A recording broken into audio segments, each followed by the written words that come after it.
The Three Musketeers by Alexandre Dumas. Chapter 60. In France. The first fear of the King of England, Charles I, on learning of the death of the Duke, was that such terrible news might discourage the Rochellais. He tried, says Richelieu in his Memoirs, to conceal it from them as long as possible, closing all the ports of his kingdom, and carefully keeping watch that no vessel should sail until the army which Buckingham was getting together had gone, taking upon himself, in default of Buckingham, to superintend the departure. He carried the strictness of this order so far as to detain in England the ambassadors of Denmark, who had taken their leave, and the regular ambassador of Holland, who was to take back to the port of Flushing the India merchantmen of which Charles I had made restitution to the United Provinces. But as he did not think of giving this order till 5 hours after the event, that is to say, till 2 o'clock in the afternoon, 2 vessels had already left the port, the one bearing, as we know, Milady, who, already anticipating the event, was further confirmed in that belief by seeing the black flag flying at the masthead of the admiral's ship. As to the second vessel, we will tell hereafter whom it carried, and how it set sail. During this time nothing new occurred in the camp at La Rochelle. Only the king, who was bored, as always, but perhaps a little more so in camp than elsewhere, resolved to go incognito and spend the festival of St. Louis at Saint-Germain, and asked the cardinal to order him an escort of only 20 musketeers. The cardinal, who sometimes became weary of the king, granted this leave of absence with great pleasure to his royal lieutenant, who promised to return about the 15th of September. Monsieur de Treville, being informed of this by his Eminence, packed his portmanteau, and as without knowing the cause he knew the great desire and even imperative need which his friends had of returning to Paris, it goes without saying that he fixed upon them to form part of the escort. The 4 young men heard the news a quarter of an hour after Monsieur de Treville, for they were the first to whom he communicated it. It was then that D'Artagnan appreciated the favor the cardinal had conferred upon him in making him at last enter the Musketeers, for without that circumstance he would have been forced to remain in the camp while his companions left it. It goes without saying that this impatience to return toward Paris had for a cause the danger which Madame Bonacieux would run of meeting at the convent of Bethune with Milady, her mortal enemy. Aramis, therefore, had written immediately to Marie Michon, the seamstress at Tours, who had such fine acquaintances, to obtain from the Queen authority for Madame Bonacieux to leave the convent, and to retire either into Lorraine or Belgium. They had not long to wait for an answer. 8 or 10 days afterward, Aramis received the following letter. My dear cousin, here is the authorization from my sister to withdraw our little servant from the convent of Bethune, the air of which you think is bad for her. My sister sends you this authorization with great pleasure, for she is very partial to the little girl, to whom she intends to be more serviceable hereafter. I salute you, Marie Michon. To this letter was added an order conceived in these terms. At the Louvre, August 10th, 1628. The superior of the convent of Bethune will place in the hands of the person who shall present this note to her the novice who entered the convent upon my recommendation and under my patronage. Anne. It may be easily imagined how the relationship between Aramis and a seamstress who called the Queen her sister amused the young men. But Aramis, after having blushed 2 or 3 times up to the whites of his eyes at the gross pleasantry of Porthos, begged his friends not to revert to the subject again, declaring that if a single word more was said to him about it, he would never again implore his cousins to interfere in such affairs. There was no further question, therefore, about Marie Michon among the 4 musketeers, who besides had what they wanted, That was, the order to withdraw Madame Bonacieux from the convent of the Carmelites at Bethune. It was true that this order would not be of great use to them while they were in camp at La Rochelle, that is to say, at the other end of France. Therefore D'Artagnan was going to ask leave of absence of Monsieur de Tréville, confiding to him candidly the importance of his departure, when the news was transmitted to him, as well as his 3 friends, that the king was about to set out for Paris with an escort of 20 musketeers, and that they formed part of the escort. Their joy was great. The lackeys were sent on before with the baggage, and they set out on the morning of the 16th. The cardinal accompanied his majesty from Surgères to Meuse, and there the king and his minister took leave of each other with great demonstrations of friendship. The king, however, who sought distraction, while traveling as fast as possible, for he was anxious to be in Paris by the 23rd, stopped from time to time to fly the magpie, a pastime for which the taste had been formerly inspired in him by de Lune, and for which he had always preserved a great predilection. Out of the 20 musketeers, 16, when this took place, rejoiced greatly at this relaxation, but the other 4 cursed it heartily.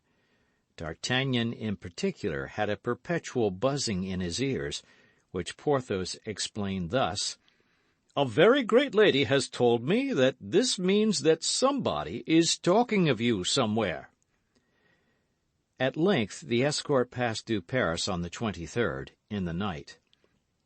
The king thanked Monsieur de Tréville and permitted him to distribute furloughs for 4 days, on condition that the favored party should not appear in any public place under penalty of the Bastille.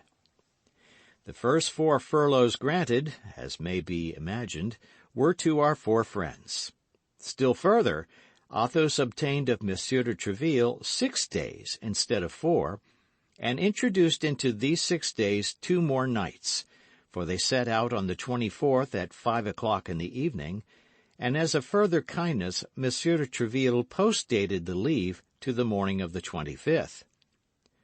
"Good Lord," said D'Artagnan, who, as we have often said, never stumbled at anything, "it appears to me that we are making a great trouble of a very simple thing.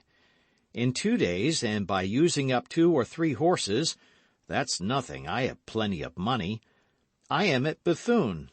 I present my letter from the Queen to the Superior, and I bring back the dear treasure I go to seek, not into Lorraine, not into Belgium, but to Paris, where she will be much better concealed, particularly while the cardinal is at La Rochelle.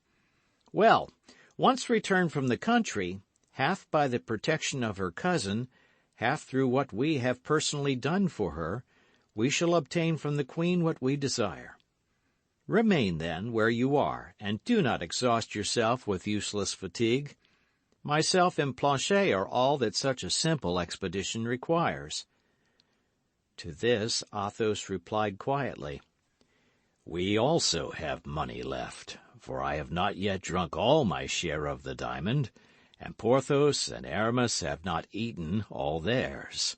We can therefore use up 4 horses as well as 1. But consider, D'Artagnan," added he, in a tone so solemn that it made the young man shudder, "consider that Bethune is a city where the cardinal has given rendezvous to a woman who, wherever she goes, brings misery with her. If you had only to deal with 4 men, D'Artagnan, I would allow you to go alone. You have to do with that woman. We 4 will go, and I hope to God that with our 4 lackeys we may be in sufficient number." "You terrify me, Athos," cried D'Artagnan. "My God, what do you fear?" "Everything," replied Athos. D'Artagnan examined the countenances of his companions, which, like that of Athos, wore an impression of deep anxiety, and they continued their route as fast as their horses could carry them, but without adding another word. On the evening of the 25th, as they were entering Arras, And as D'Artagnan was dismounting at the inn of the Golden Harrow to drink a glass of wine, a horseman came out of the post-yard, where he had just had a relay, started off at a gallop, and with a fresh horse took the road to Paris. At the moment he passed through the gateway into the street, the wind blew open the cloak in which he was wrapped, although it was in the month of August, and lifted his hat, which the traveller seized with his hand the moment it had left his head, pulling it eagerly over his eyes. D'Artagnan, who had his eyes fixed upon this man, became very pale, and let his glass fall. "What is the matter, monsieur?" said Planchet. "Oh, come, gentlemen, my master is ill." The three friends hastened toward D'Artagnan, who, instead of being ill, ran toward his horse. They stopped him at the door. "Well, where the devil are you going now?" cried Athos. "It is he!" cried D'Artagnan, pale with anger and with the sweat on his brow. "It is he! Let me overtake him!" "He? What he?" asked Athos. "He, that man." "What man?" "That cursed man, my evil genius, whom I have always met with when threatened by some misfortune. He who accompanied that horrible woman when I met her for the first time. He who I was seeking when I offended our Athos. He whom I saw on the very morning Madame Bonacieux was abducted. I have seen him, that is he. I recognized him when the wind blew upon his cloak." "The devil!" said Athos musingly.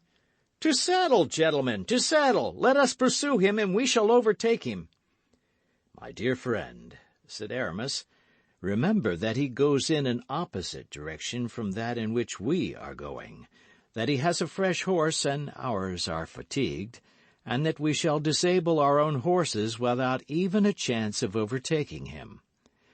Let the man go, D'Artagnan. Let us save the woman." "Monsieur, monsieur," cried a hostler, running out and looking after the stranger. "Monsieur, here is a paper which dropped out of your hat. Eh, monsieur, eh!" "Friend," said D'Artagnan, "a half pistole for that paper." "My faith, monsieur, with great pleasure. Here it is." The hostler, enchanted with the good day's work he had done, returned to the yard. D'Artagnan unfolded the paper. "Well?" eagerly demanded all his three friends. "Nothing but one word," said D'Artagnan. "Yes," said Aramis, "but that one word is the name of some town or village." "Armentières," read Porthos. "Armentières? I don't know such a place." "And that name of a town or village is written in her hand," cried Athos. Come on," said D'Artagnan. "Let us keep that paper carefully. Perhaps I have not thrown away my half pistole. To horse, my friends, to horse!" And the four friends flew at a gallop along the road to Bethune. End of chapter.